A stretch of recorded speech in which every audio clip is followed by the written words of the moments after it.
That was a well mixed batch, that one was. I'm telling you.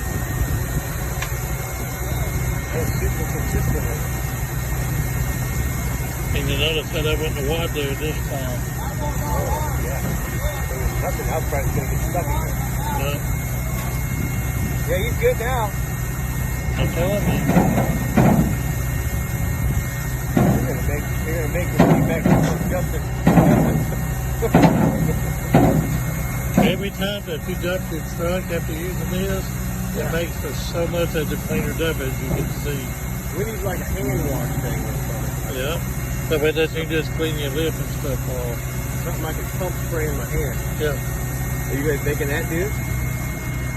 That's what we did that day, and we had that grease. It was greasy. Touched it, and it was like we didn't even have any grease on it. It's weird. The weirdest thing.